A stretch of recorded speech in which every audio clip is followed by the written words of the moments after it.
jardin pas loin.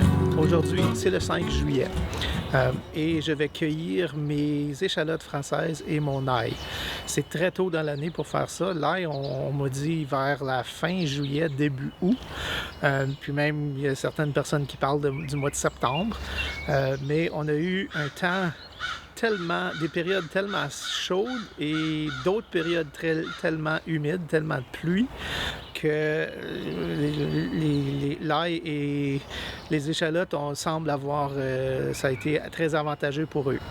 Alors, suivez-moi, je vais vous montrer comment les cueillir et ensuite comment je vais les faire sécher.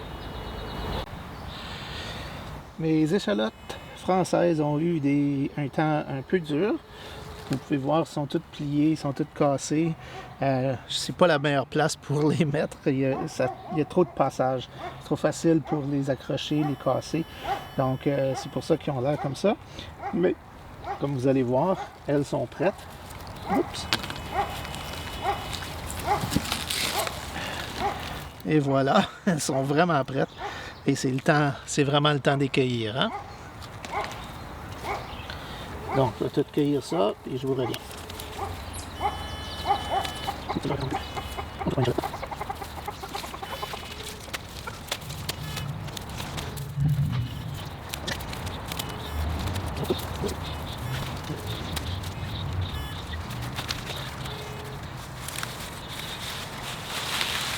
Alors, mes échalotes françaises sont prêtes.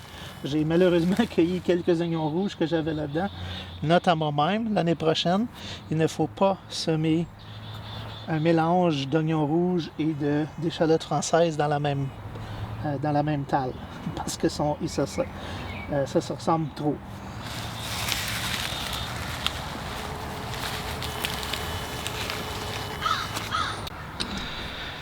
Pour ce qui est de l'ail, voici comment voir s'ils sont prêts à cueillir. La première indication, c'est les fleurs d'ail. Je vous ai déjà montré comment les cueillir.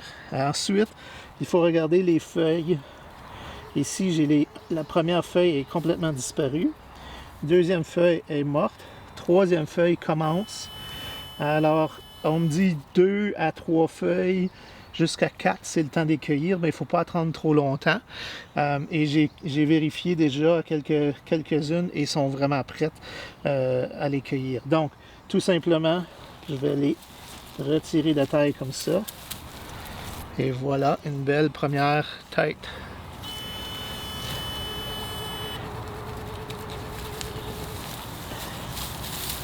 Elle est un peu plus petite, mais ça va fonctionner pareil. Donc, je vais cueillir le reste et je vous reviens.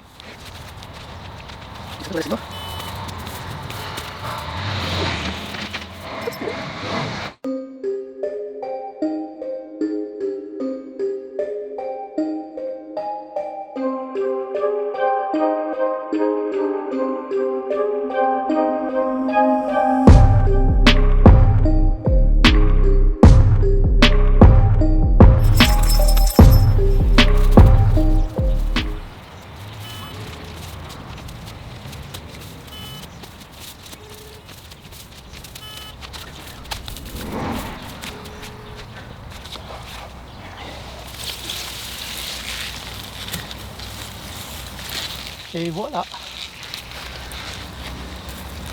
Elles sont un petit peu plus petites que je m'attendais. Par contre, si on remarque, celle-ci a éclaté et ça risque d'être un problème pour les autres. Donc, vu que j'en ai une qui a éclaté, puis c'est celle-là sur laquelle je me suis basé pour les cueillir, vu que celle-là a éclaté, j'ai décidé de toutes les cueillir.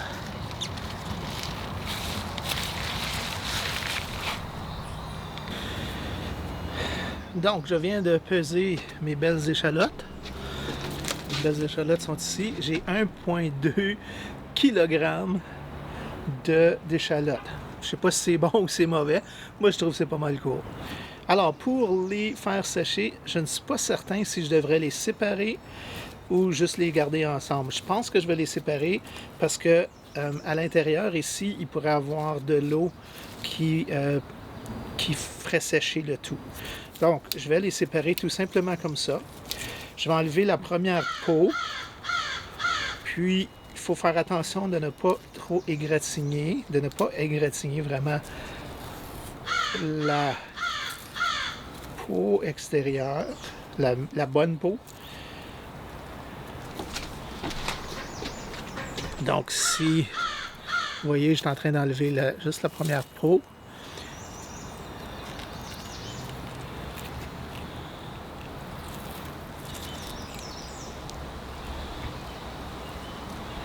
Voilà.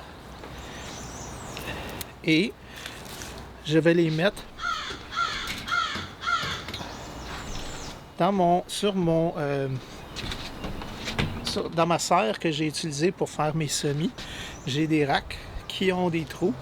Et tout ce que je vais faire, c'est les mettre à l'envers dans ce rack-là. Donc, de passer dans la caméra, là, de passer à l'intérieur. Je crois que ça va être trop. Oui, ça va être trop gros pour eux autres. Ils vont passer. Donc, pour les échalotes, ce que je vais faire, je vais les placer comme ça, un à côté de l'autre.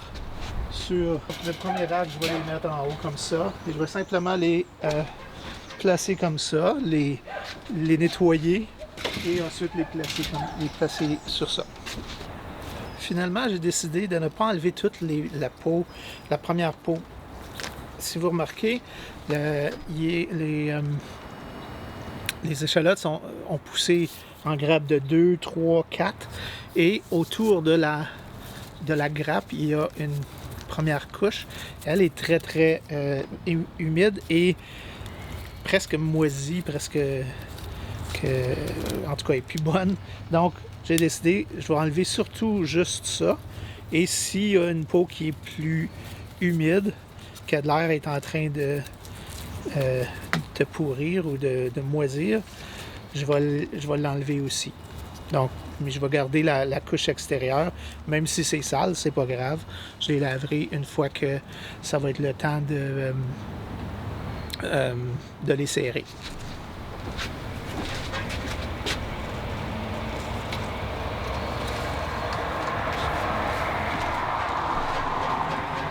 Comme j'ai dit tantôt, j'ai cueilli des oignons que je pensais qu'ils étaient des échalotes. Évidemment, ils sont beaucoup trop petits, donc eux, je vais les manger aujourd'hui. Je vais juste les nettoyer, les mélanger aujourd'hui. Et après tout ce que j'ai nettoyé, qui est là, il me reste une échalote qui est malheureusement endommagée. Je ne sais pas si vous pouvez voir, il y a comme un trou ici. C'est en train de faire le focus, là. Ah oui, focus. Trop proche. Voilà. Donc, il y a une bébite ou quelque chose qui l'a attaqué. Je vais l'ouvrir, puis s'il n'y a pas de bébite dedans, je vais le manger aujourd'hui. Donc, ça va faire partie de ma salade. Évidemment, je vais manger toutes les queues aussi, là. Pour l'ail, je vais utiliser le rack que j'avais tantôt et je vais passer les queues dans le trou. Comme ça. Et là, fait pas tout à fait. Donc, les plus petits, je vais les coucher. Les autres, je vais les mettre dedans.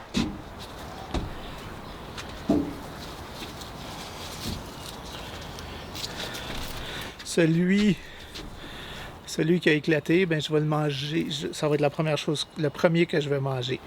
Parce que lui, il va pas pouvoir bien se faire sécher tout ça. Donc, je vais les prendre tout de suite. Essai numéro 2. Celui-ci va fonctionner. J'ai vérifié. Alors, non. Alors, ça va prendre comme ça sur mon rack et ça va bien sécher comme ça.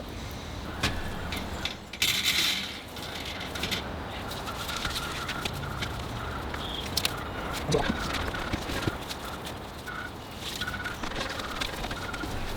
C'est vrai, j'avais oublié de dire que c'est une bonne idée d'enlever un peu la terre. Ceux-ci, par contre, j'ai pas besoin d'enlever la première couche. Je vais simplement les laisser sécher telles quelles. Et puis, lorsque la barbe, donc les racines ici, sont sèches et que les queues ici sont sèches aussi, complètement brunes, un peu comme ça ici. Donc, quand tout ça c'est sèche, c'est prêt à préparer et je vous montrerai plus tard comment je vais les préparer pour les entreposer. À ce qu'on me dit, si c'est bien entreposé, ça peut durer jusqu'à 9 mois dans l'entrepôt, ce qui serait parfait. Ça me donnerait presque assez de d'ail pour l'hiver. Donc, c'est ce que je vais faire.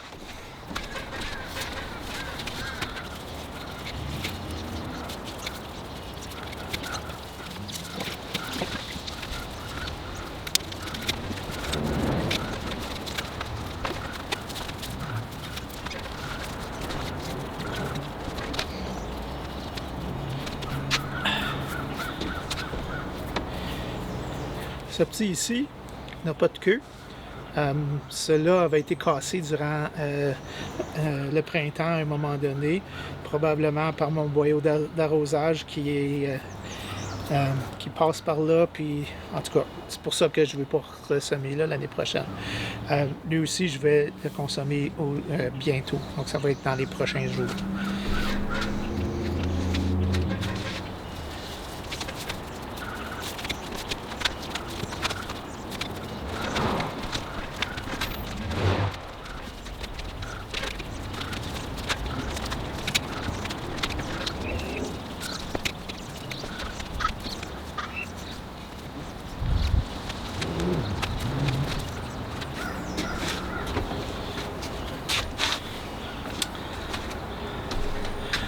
Donc voilà, je vais vous montrer ça un peu plus près. Voici maintenant comment ça va rester pour quelques semaines pour que ça sèche comme il faut. Oh, c'est clair.